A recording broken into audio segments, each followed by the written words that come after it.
Memang secara umum trennya yang kita lihat adalah banyak kasus-kasus impunitas di mana para pelaku yang itu mayoritas backgroundnya adalah dari aparat gitu ya, yang melakukan kekerasan, yang melakukan tindak pidana, kemudian tidak mendapatkan hukuman yang proporsional, yang setimpal begitu terhadap apa yang sudah dilakukan gitu. Selain fokus pada pelakunya, tentu yang nggak berjalan adalah sebetulnya yang perlu kita refleksikan bersama adalah sistem penanganan perkara pidana itu sendiri yang bermasalah di dalam peradilan pidana kita. Proses penyidikan, proses penanganan perkara tidak ada check and balances, semuanya hanya ada di satu institusi, semuanya mengarah dan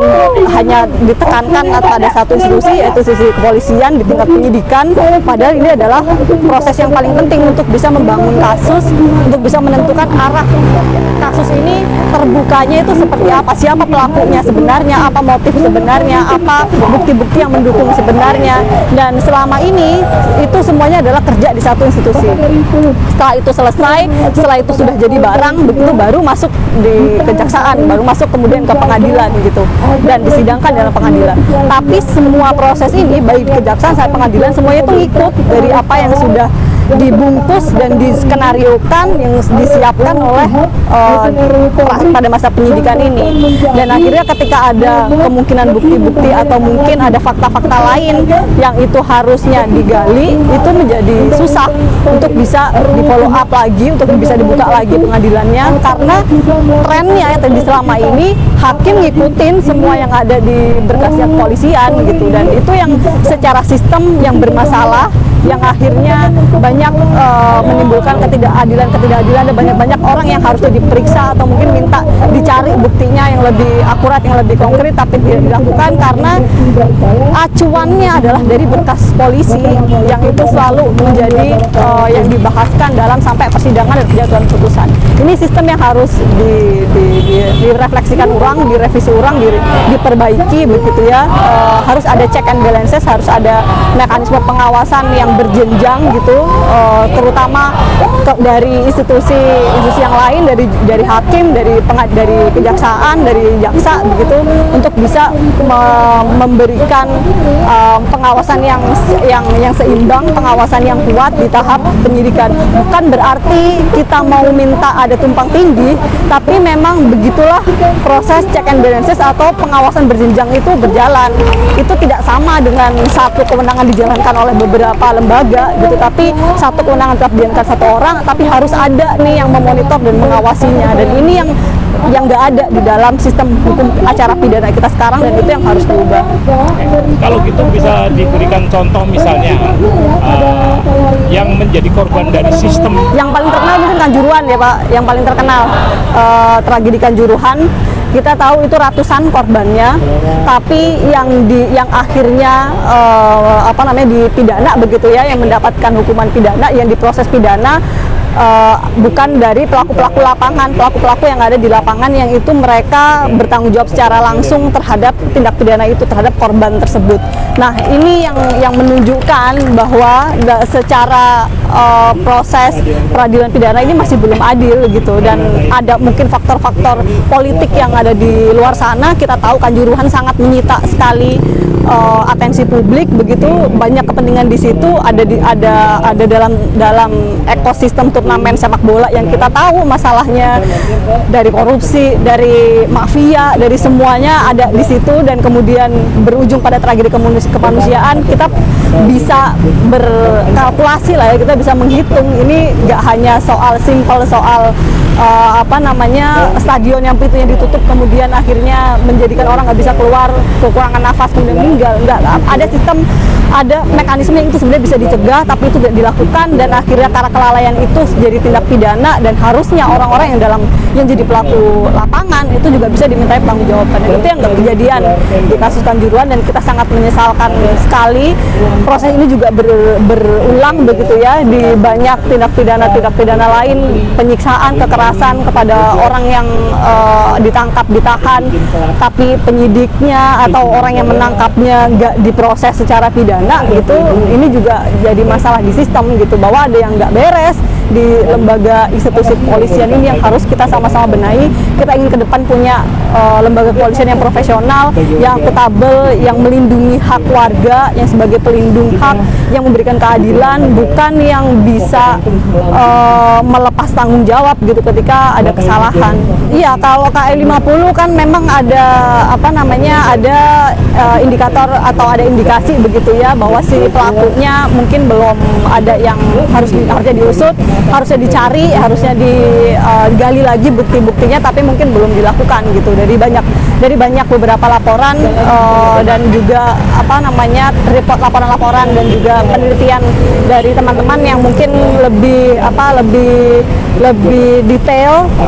mengawasi kasus ini dan mengikuti kasus ini, ada rekomendasi mungkin yang itu harusnya bisa di follow up atau ditindaklanjuti sama aparat penegak hukum, tapi tidak dilakukan gitu. Dan ini memang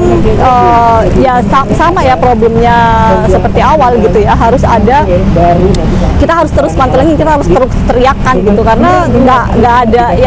yang bisa kita andalkan selain dari kekuatan masyarakat sipil yang terus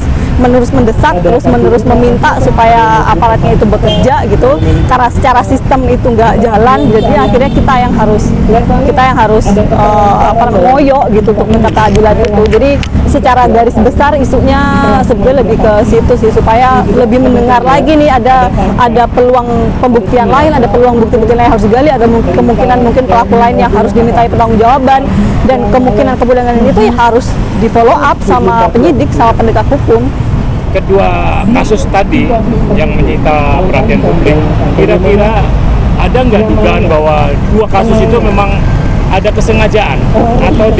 seperti yang Mbak bilang ada unsur skenario? Ya, sebetulnya dalam tataran, karena ICJR kita fokusnya adalah lembaga advokasi dan juga penelitian, kita nggak sampai detail untuk meneliti sejauh mana satu kasus per kasus begitu ya, yang ada kelemahan atau kekurangannya dalam penanganan kasus. Tapi kontestasi politik, kemungkinan adanya pengaruh-pengaruh di luar faktor hukum itu tidak menutup kejadian itu ada gitu, tidak menutup kemungkinan itu juga ada gitu. Dan ya seperti yang kita tahu, hukum kan nggak bergerak di ruang hampa, hukum bergerak di dalam ekosistem masyarakat yang dinamis, ada berbagai kepentingan, ada berbagai agenda-agenda yang mungkin kita nggak tahu, yang mungkin itu juga belum tentu punya agenda yang baik dan lain sebagainya. Jadi mungkin yang bisa saya sampaikan ya, kita harus hati-hati, harus lebih aware, harus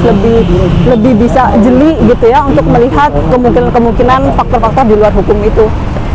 Untuk kasus Kanjuruhan dan kasus KM 50, rekomendasi kita secara umum sama gitu ya. Kita ingin proses penegakan hukum di dalam dua kasus ini bisa bisa dijalankan dengan akuntabel, bisa dijalankan dengan sehati-hati mungkin, dan sedetail mungkin dan sejeli mungkin untuk melihat setiap kemungkinan yang ada, menggali setiap bukti dengan relevansinya dan dengan